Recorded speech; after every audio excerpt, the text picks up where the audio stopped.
Lucknow bar association का चुनावी बिगुल बजने के बाद सभी अधिवक्ता प्रत्याशी तैयारियों में लगे हैं। वहीं महामंत्री पद के लिए प्रत्याशी जितेंद्र सिंह यादव जीतू चुनावी मैदान में उतरकर अधिवक्ताओं के हित में कार्य करने के लिए पूरी तैयारी में हैं। जितेंद्र यादव को ब्रजेश कुमार यादव पूर्व महामंत्री सेंट्रल बार एसोसिएशन का पूरा समर्थन मिल रहा है। साथ ही चंदन गुप्ता एडवोकेट उपाध्यक्ष पारिवारिक न्यायालय बार एसोसिएशन का पूर्ण रूप से समर्थन मिल रहा है।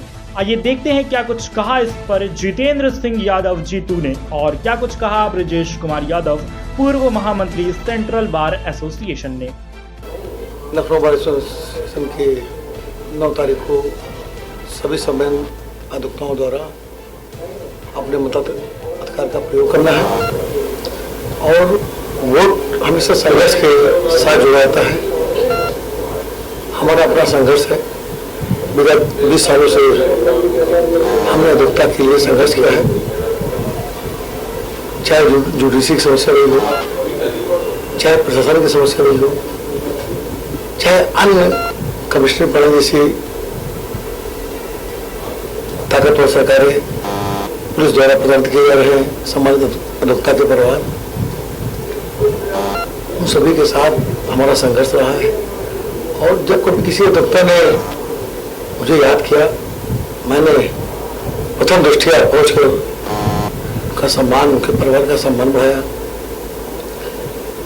और न्यायालय परिसर को हमेशा स्वच्छ रखा, प्रशासन को अधिवक्ता के सम्मान में हमेशा दबाव देकर अपनी कार्यप्रणाली को आगे बढ़ाया। अगर बात की जाए तो पहले भी कई मुद्दों को लेकर के चुनाव लड़े गए हैं, पहले भी कई बातों को किया गया है। क्या इस बार इन सब मुद्दों को लेकर के चुनाव लड़ा जा रहा है कि आगे धरातल पर ये सब चीजें नजर आएंगी? नहीं, सबसे बड़ा मुद्दा ये है कि इसमें कमिश्नरी प्रणाली चल रही है। आज 2-3 साल हम देख रहे हैं कि पुलिस बेलगाम है, चाहे सीनियर एडवोकेट हो, चाहे जूनियर हो, चाहे उनका परिवार हो, किस तरह से क्रिटिसाइज किया जाता है। मोहल्ले की समस्या हो, परिवार की समस्या हो, पुलिस के पास वो हथियार 107, 16, 151 तो ऐसा हथियार है जैसा लगता है कि उनके 24 घंटे जेल में रखा हुआ है। हमेशा 151 में बुला करके उसको प्रताड़ित करते हैं और एसीपी हो या डीसीपी हो, हमेशा पुलिस को दोषी मानते हैं, उसको अधिवक्ता को दोषी मानते हैं और पुलिस अपने आप को साहूकार समझती है। ऐसी समस्याओं को लेकर के हम हमेशा आंदोलित रहे हैं और शासन को मैं अध्ययन चाहता हूँ। 9 तारीख को मेरा चुनाव है और 10 तारीख को मैं चुनाव जीत के आ रहा हूँ और चुनाव जीतने के बाद ये सब व्यवस्था जो है मैं ठीक कर दूंगा और हमारे राज्य में 151, 116 कभी नहीं होगा, कोई अधिवक्ता जेल नहीं जाएगा। और सबसे बड़ा जो हमारा एक जो मैनिफेस्टो है सबसे बड़ा वो है कि लखनऊ जनपद में जितने भी सम्मानित अधिवक्ता है उनके लिए 5 लाख रुपए का आयुष्मान कार्ड बनवाने का काम हमारे द्वारा किया जाएगा। तो सबसे बड़ी जो चिंता का विषय है कि जब कभी ट्रामा की समस्या होती है या प्रशासन की सिविल की समस्या होती है या लाई समस्या होती है, बहुत से समाज अधिवक्ता ऐसे हैं कि उनके पास फर्स्ट एड के लिए भी कुछ शायद पैसा नहीं होता है। ऐसी व्यवस्था को देखते हुए मैंने पहला मैनिफेस्टो जारी किया है कि 5 लाख रुपए का आयुष्मान कार्ड इस सरकार से निवेदन के रूप में मैं बनवाने का काम सभी परिवार के लिए करूंगा। मैं व्यवस्था जो अभी जल्दी आए हैं उनके लिए क्या सुझाव? पहले कहा जाता 5,000 रुपए देने के लिए, तो मुख्यमंत्री ने कहा भी था लेकिन आज तक नहीं हुआ। अभी बहुत सी एप्लीकेशन हमारे पास आई है और मैं विश्वास दिलाना चाहता हूँ अपने प्रिय छोटे भाइयों को कि जैसे मैं तत्काल मंत्री बना, सबसे बड़ा मुद्दा हम सरकार को घेरने का यही करेंगे कि हमारे जो जूनियर्स हैं उनको कम से कम 2-3 साल तक 5,000 रुपये महीना उनको दिया जाए ताकि वो अपने स्टडी के रूप में, पढ़ाई के रूप में उसको आगे बढ़ा सके। क्योंकि इस समय जो माली स्थिति है अधिवक्ता की वो बहुत दैनिक है, क्योंकि सारा मैनुअल काम तो बंद कर दिया गया है।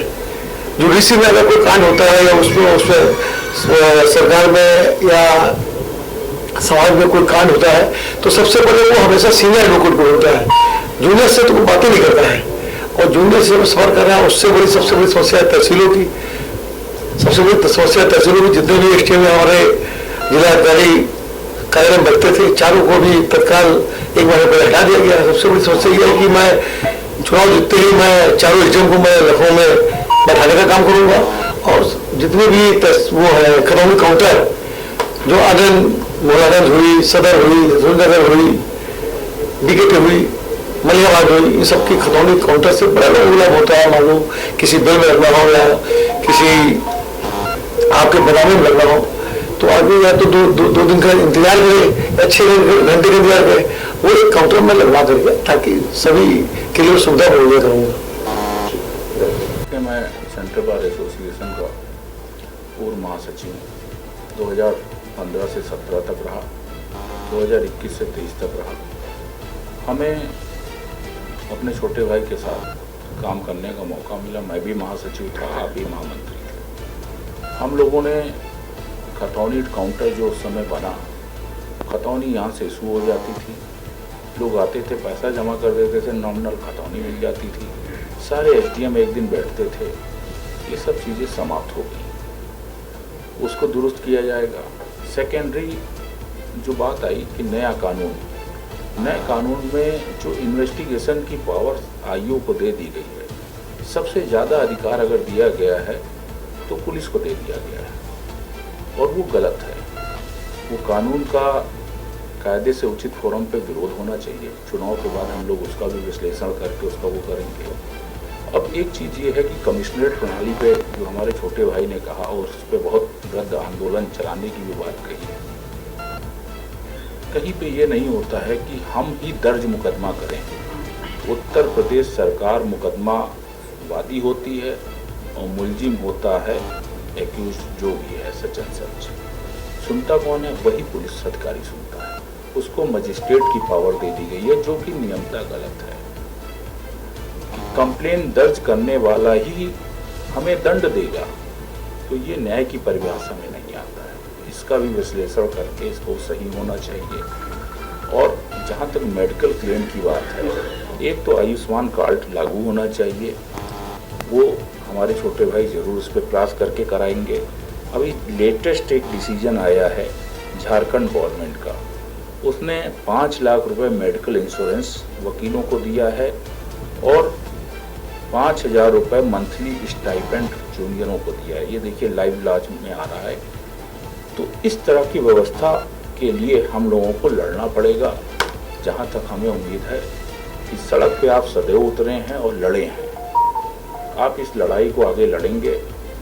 और मैं पूरी तरह से जितेंद्र सिंह यादव जीतू जी के साथ हूँ, क्योंकि संघर्ष इन्हीं में दिखता है, बाकी किसी प्रत्याशी में संघर्ष नहीं करने की क्षमता है। और मेरा पूरा समर्थन जितेंद्र सिंह यादव जीतू जी को है, और भविष्य में और आगे ये जाएंगे। और 9 तारीख के चुनाव में ये बहुमत छोड़ के बहुत आंकड़े से ऊपर से जीत